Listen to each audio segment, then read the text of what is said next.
Hello everyone, आज हम लेकर आए हैं मूंग दाल बड़े की ठंडी ठंडी रेसिपी। समर स्पेशल रेसिपी है ये हमारी। और इसको बनाने के लिए हम यहाँ पर ले रहे हैं एक मीडियम साइज़ कटोरी की मूंग दाल। तो मूंग दाल यहाँ पर हमने अच्छे से चेक कर ली है, इसमें कोई तिनका वगैरह ना हो। और इसको हम भिगाकर 2 से 3 घंटे के लिए रख देंगे। अगर आप मूंग दाल के बड़े सर्दियों में बना रहे हैं तो गुनगुने पानी का इस्तेमाल करें भिगाने के लिए दाल को। और अगर गर्मियों में है तो नॉर्मल पानी में इसको भिगाकर रख दें। तो 2-3 घंटे के बाद में ये दाल फूल जाएगी अच्छे से भीग। अब हम उसी कटोरी में डालेंगे सिर्फ 2 मुट्ठी चने की दाल। चने की दाल को भी हम भीगने के लिए रख देंगे। तो मूंग दाल को हम अलग भिगा कर रखेंगे और चने की दाल को हम अलग भिगाएंगे। एक साथ दोनों दालों को नहीं भिगाएंगे। तो यहाँ पर आप देख सकते हैं कि हमने अलग अलग दालों को भिगा दिया है। और 2 घंटे के बाद में देखिए मूंग की दाल अच्छे से भीग गई है, फूल गई है। और चने की दाल भी भीगकर अपने साइज़ से बड़ी हो गई है। चलिए इसको अब दालों को साइड में रखेंगे। और अब हम यहाँ पर ले रहे हैं 1 मुट्ठी धनिया की पत्ती, थोड़ी सी अदरक लेंगे और 1 छोटा चम्मच ज़ीरा, 10-12 काली मिर्च के दाने और 7-8 लहसुन की कलियाँ, 5-6 हरी मिर्च। तो एक जार लेकर इन सारी चीज़ों को उसमें डाल लेंगे और पीस कर चटनी की तरह पेस्ट बना लेंगे। तो दोस्तों, अगर आपने हमारे चैनल को सब्सक्राइब नहीं किया है तो बस जल्दी से हमारे चैनल को सब्सक्राइब कर लीजिए और साथ में बेल आइकन का बटन भी प्रेस कर दीजिए ताकि हमारी वीडियो की नोटिफिकेशन सबसे पहले आप तक पहुँचे। तो सारी चीज़ों को जार में डालने के बाद में थोड़ा सा पानी डालेंगे और टेस्ट के अकॉर्डिंग इसमें नमक डालेंगे। तो हमने यहाँ पर 1 छोटा चम्मच भर के नमक डाला है और इन सारी चीज़ों को पीस लेंगे। अब एक बड़ा सा बर्तन लेके दाल को भी हमने पीस लिया था। तो हमने मूंग की दाल को जार में डालकर पीस लिया था, तो इसमें बिल्कुल भी पानी ऐड नहीं किया था। पानी को अलग करके मूंग की दाल को ही सिर्फ हमें पीसना है। और मूंग की दाल का जो पेस्ट है उसको एक बड़े बर्तन में हमने ट्रांसफ़र कर दिया है। और फिर उसी जार में हमने चने की दाल जो भिगाई थी उसको भी पीस कर पेस्ट बना लिया है।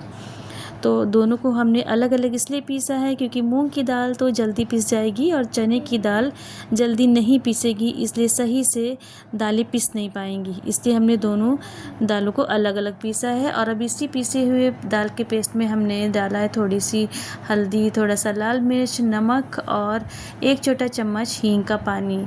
तो सारे मसालों को डालने के बाद में अब हम विस्कर की हेल्प से इन दालों को अच्छे से विस्क कर लेंगे, फेंट लेंगे।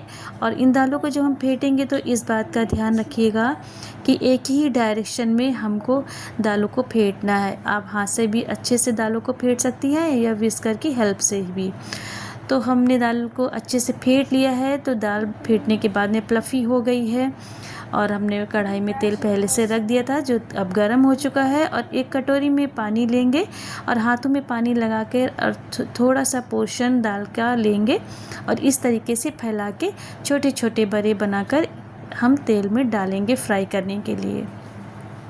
दाल अच्छे से फिटी हुई है, इसलिए आप देख सकते हैं वीडियो में कि बड़े हमारे फूल कर कितने अच्छे हो गए हैं और बहुत ही स्पॉन्जी बने हुए हैं।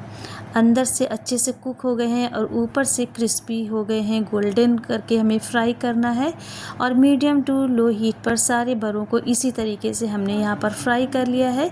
और एक बड़ा मैं आपको तोड़कर दिखाती हूँ, देखिए कितना अंदर से प्लफ़ी है, बिल्कुल भी कच्चा नहीं है। और अब दूसरे बर्तन में हम एक पानी लेंगे, उसमें हमने नमक घोल लिया है जिसकी क्लिप मिस हो गई है, वीडियो में दिखा नहीं पाए हैं। उसमें हम सारे जो बड़े हैं वो डाल देंगे फ्राई करे हुए भीगने के लिए। और अब हम दूसरे बर्तन में दही ले रहे हैं, ये हमने घर का जमा हुआ दही लिया है।